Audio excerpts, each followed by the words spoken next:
Greetings nerdy list aficionados, and welcome back to Top 10 Nerd. Today we are back in the realm of hookups, and today we're going to tackle some you wouldn't believe. The word used is weird, but weird is relative. Some of these will make perfect sense to you and others will just confuse you. So you might be like, true love. Different strokes for different folks. Some of these couples have an interesting history, or are squicky, or just for a more recent fan may come out of left field. So get excited. I'm Sasha and these are the top 10 weirdest comic book hookups. Let's do this. Number 10. Batgirl and Batman.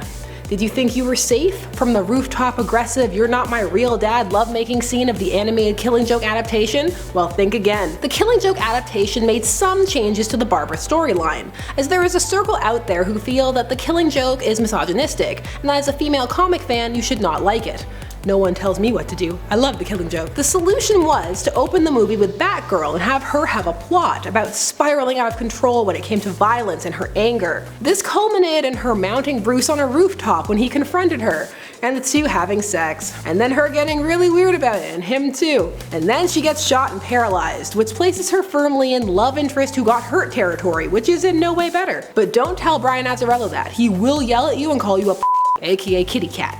Look it up, it happened. Now this movie involved Bruce Timm, who has long liked the idea of Barbara having a crush on Bruce. He first hinted at it in Batman the Animated Series. And okay, but it's very much his headcanon that keeps making its way into canon, because he has the power.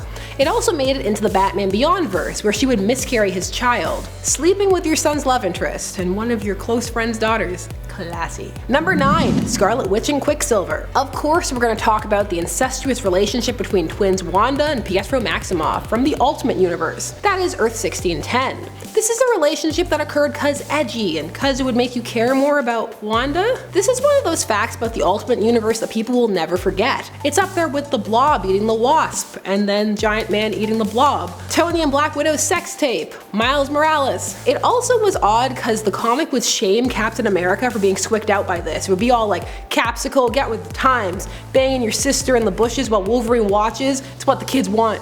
Boost sales. Number 8. Nightwing and The Huntress. Nightwing would begin a flirtation with Helena Bertinelli, the Huntress, after she was reintroduced in Cry for Blood, after first having been reintroduced in 1989 after her character had been tweaked post-Crisis, that being Crisis on Infinite Earths. Now some of you may be saying, big deal, who cares? And big deal indeed. The only awkward thing here was that Barbara didn't really like her at first, and then she called him once after he'd spent the night with the Huntress and he was super awkward about it. But in the pre-Crisis world where these two were raised together as siblings, they would also have a flirtation as well. Cause why not? Every story can just be flowers in the attic. VC Andrews was onto something. I mean, you could argue maybe the two didn't view each other that way, but at the same time many have the knee-jerk don't go there reaction. I mean, she was supposed to be the Batgirl of Earth 2, so would that extend to, no, leave it alone. It's over. Number 7. Tony Stark and Black Widow. Now this isn't weird at all really. These two both hook up a lot, so it would seem more of an inevitability that they would have dated at some point. She was introduced in the Marvel Universe as a femme fatale villain in the Iron Man comics after all. However, what is weird is how little people think about it. These two dated for a while in the 80s, and it was a low-key serious thing. Yeah, it was treated as a sexy thing, you know, like kinky, keep the suit on style stuff, but the two would also talk and go to events together. One of the great things about Tony is that he's not very judgmental, and for people with a past like Natasha, that's a really relaxing trait to have in a partner. Tony's had a lot of romances people really don't seem to remember. He was not an A-list character pre-2008, don't let blogs fool you. People knew who he was, but C-list maybe. That's not shade, just fact. You can be cool on the C-list. Black Widow for her part has more iconic canonical romances, such as Hawkeye, Daredevil, The Winter Soldier, which seriously MCU, major missed opportunity. Why bring it up in Civil War if you weren't gonna do anything? Yeah, there's still time, but seriously, all those peak interest opportunities. Number 6. Magneto and Rogue. Magneto and Rogue are actually a pretty iconic couple, and yet for many people when they see them they react with ew. So what is the pull between Rogue and the Master of Magnetism? It started in the Savage Land as kind of a fling, but then became a full-blown relationship in the alternate timeline Age of Apocalypse. And that bled back into the main verse, where they have hooked up multiple times. And she even had a thing for his clone. Joseph wasn't his clone, it was a whole thing. So why is this a thing? Cause it's weird. When you see people in forums they gripe about it, but at the same time there must be a group of people who like it. How old is Magneto? It's nebulous. I mean, it varies. Also, some people age him up just because of his gray hair, or they try and actually fit everything into a timeline. But in a realm where people are hooking up with vampires and people as old as Wolverine and Mystique, who are we to judge? I mean, I know who, people on the internet. But honestly, these two have had some interesting storylines. I know he's not Gambit, but it's okay. You know she'll always bounce back to Gambit, their endgame. Number 5, Thor and She Hulk.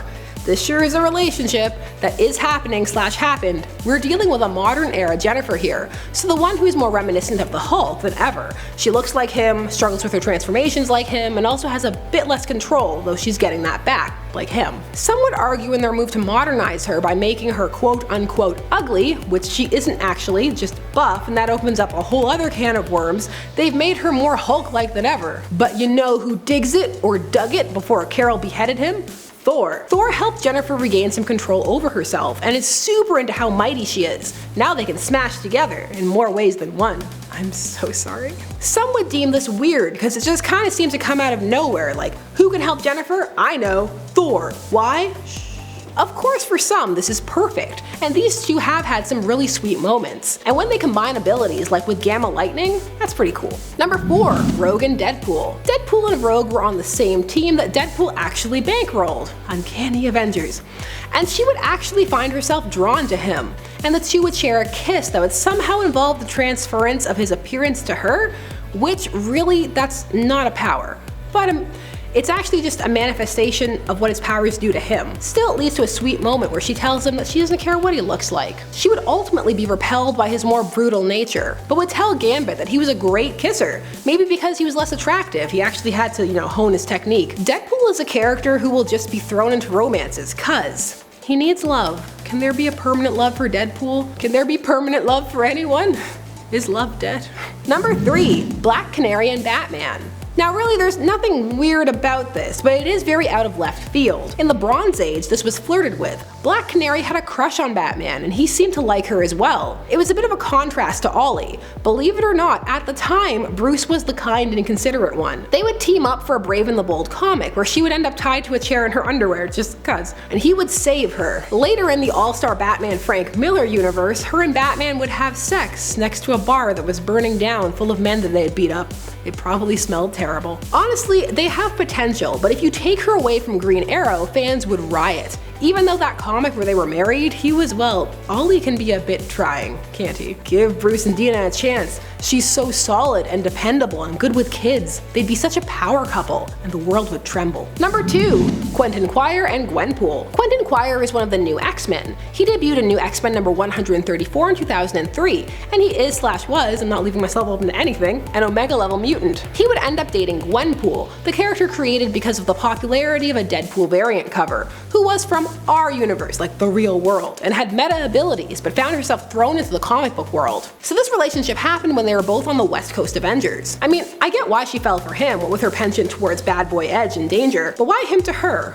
Well, she's more stable on the Avengers, less manic. However, she appears to have broken up with him as of Gwenpool Strikes Back via text. That series is an odd meta-thesis on why Gwenpool should exist, which intends to prove it because she exists. She's lucky Quentin is stable. Breaking up with people via text, not the most endearing. Number 1, Captain Marvel / Shazam and Stargirl. That's right, love for Billy Batson. Shazam for a period was working with the JSA, the Justice Society of America, and on that team was Stargirl. Now, most people don't know Billy's true identity or the fact that really he's a young teen, but Courtney did, and she was surprised to find they were actually the same age. The two had crushes on each other, so he actually proceeded to ask her out.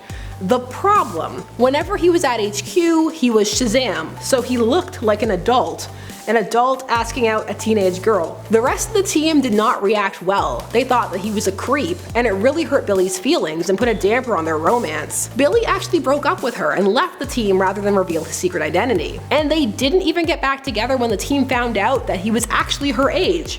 It was sad. Judgment killed their love. So share with me what you think are some of the weirdest superhero hookups down below. I'm Sasha, and thanks so much for watching Top 10 Nerd. Please don't forget to like, share, comment, subscribe, and hit that bell notification so that you never miss a vid. And we'll see you again soon. Bye bye.